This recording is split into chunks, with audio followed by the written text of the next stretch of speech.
As you can see, today is a classic, typical British winter weather day. It's late November, it's cold, it's windy, there's a bit of drizzle in the air, the ground's damp. It's the ideal place and time to test the new FootJoy shoe. I've changed my mind. Let's do it in the sunshine instead. Yep, instead we were flown out to Dom Pedro on the Portuguese Algarve, where we headed to the old course at Vila Moura to find out more about the shoe that warranted a press launch all to itself. Right, so just about to go into the media briefing for this new shoe. What do we know about it? It's called Tour S. What does the S stand for? Probably stability. Based on pictures we've seen already out on tour, that guys like Portugal Carrington, who we know where it prefers a stable shoe, actually gets more distance from a stable shoe compared to another shoe, for example, like Freestyle. Kiridesh Afibara has been wearing it. Does have a look of XPS1 about it, with those kind of outsole pods on the outside sticking out a bit from what we've seen in pictures. Be interesting to see exactly what it's all about. As it turns out, the S in Tour S does stand for stability, and it's no wonder, as it's actually the most stable shoe FootJoy has ever created. Even more stable than the very much underrated XPS1 from 2011 and the new DNA Helix. But what were our first impressions? We've been given our sample of FootJoy Tour S golf shoes. Let's have a look inside the box. The main thing to talk about is stability. This is the most stable shoe in FootJoy's range for this year and into 2018. It's actually reminiscent of the XPS1 model from a few years ago, which was FootJoy's most stable shoe, but kind of got lost in that lightweight shoe revolution. Actually, surprisingly, first thing you notice is how lightweight it is for a shoe that is the most stable in its new range. The reason it's their most stable shoe is because they've pushed the cleats even further out to the extremity. So they're right on the perimeter of the outsole, even further out than DNA Helix was. In fact, in 3 out of the 4 locations, the cleats here are in the widest position, apart from this cleat here, which apparently stuck out too much for the eye of the Tour pros. So all of it geared towards giving you better structure, more support, without losing out on comfort. Like I said, surprisingly lightweight, looks great. Can't wait to go and try it out on the golf course. Those sticky outy bits on the side are called launch pods, and they're positioned on an outsole made of a material called P-Bax, which is lighter than traditional TPU, and as a result is often used in football boots. There's also a fitbed made of 2 harnesses of foam for comfort and support, a power strap that helps keep your foot locked in place, as well as an EVA tongue that helps with that too. It comes in 4 colours, one with boa lacing, and will set you back a whopping £220, making it one of FootJoy's most expensive shoes to date. Right, okay, so let's try the Tour S on for the first time. I've got the left one on already. Let's try the right one on. Remember to take your stuffing and your silica gel out. You don't want that rattling around inside the shoe when you're playing golf.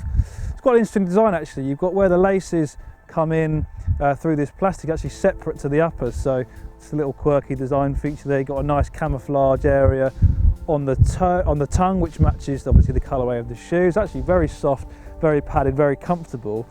Obviously the thing that you're going to look at, I think, first of all, is those pods, the launch pods that stick out on the side. But what I would say is that not only are they green, they're also see-through, so you really, the visual impact of those should be pretty minimal. You know, first impressions are they're very, very comfortable. You definitely get that soft premium feel, lots of underfoot cushioning, pretty comfortable, you know, I would say. Let's have a little bit of a walk up and down to see how they feel. Yeah, definitely got the right size, which is obviously important. Actually with FootJoy I tend to come down half a size, so I've gone from 9.5 in these. First impressions are very comfortable, very nice feel. I like how the laces have got plastic caps on them, so the laces won't fray, which should mean they last longer and they're easier to do up. Very soft around the ankles, loads of padding there for that instant comfort out of the box. Generally, you wouldn't necessarily expect a shoe to be built for stability to be instantly comfortable out of the box, but these certainly feel like they are. Let's see if that is exactly the same out on the golf course. Thankfully that was the case. The Tour S does a great job in helping you feel a stronger connection to the ground. We couldn't put a number on any extra yards it gave us, but it certainly provided a more stable platform to hit from, while being noticeably lightweight and comfortable to wear as a walking shoe. This was helped by the super premium Petard leather used on the upper, and while the extra stability won't suit everyone, for us it provided a sense of control we've not really experienced before. Right, so I've been playing 11 holes now wearing the new Tour S. Pretty impressed actually. It's interesting, it doesn't actually feel like it's a stability shoe because it's so comfortable. It feels more like kind of an in-betweener, almost like a Hyperflex. It's that comfy. So far so good. While the standard of golf on my part was admittedly pretty terrible, the shoes certainly weren't to blame, and they were in fact a pleasure to wear. Some dirt did gather on the top of the launch pods, which made the protruding parts a little more noticeable, and they are less see-through on some colourways than others. Perhaps the detailing on the upper won't be to everyone's taste too, but it is subtle enough to barely catch your eye, and you'll only really notice it if you really look for it. This is an exceptional shoe from FootJoy that goes a long way to justifying that premium price tag. A bit of an experiment now. I've got the Tour S on my left foot and the DNA Helix on my right foot, trying to determine the differences between the two. Obviously the Tour S has a cleaner look on the top. Turn around and face the sun. You do just see the launch pod sticking out slightly, but there really isn't much in it. Walking now, I can just about sense the difference between the two, in that the Tour S does feel a little bit more rigid underfoot, especially in the heel section.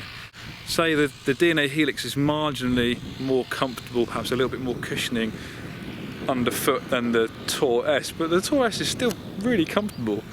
Not much in it, but perhaps a slightly firmer outsole just gives you definitely a firmer footing underfoot and less tendency for the foot to roll this way. I think those pods are definitely stopping it compared to Helix, where the rolling is perhaps a little bit more encouraged. Obviously I know it's left and right and the configurations are different, but definitely feel like you've got a more stable platform with this one. Yes, £220 is a lot of money for a golf shoe, but when you factor in the instant comfort you get, the extra stability that's there, I think there is an element of value to this shoe. I think the styling is generally pretty good. A lot of golfers are going to enjoy the colours that are on offer. Out of the box comfort's fantastic, on course performance is excellent, the grip was really good as well, no kind of qualms with slipping or sliding on different slopes and different lies. You can't really debate the fact that this is FootJoy's best performing shoe in 2018. Obviously comes with that premium price tag, but for your money, you're getting an awful lot of performance. So if you're in the market for a new shoe and you feel like you might benefit from a more stable shoe, perhaps you've got a high swing speed, perhaps you've got a lot of lower leg action, and you want to feel like you're connected to the ground a little bit more and use the ground to generate more power, the Tour S is going to deliver the performance that you want without having to wear them in. You get out of the box comfort straight away. It really is an excellent all-round package.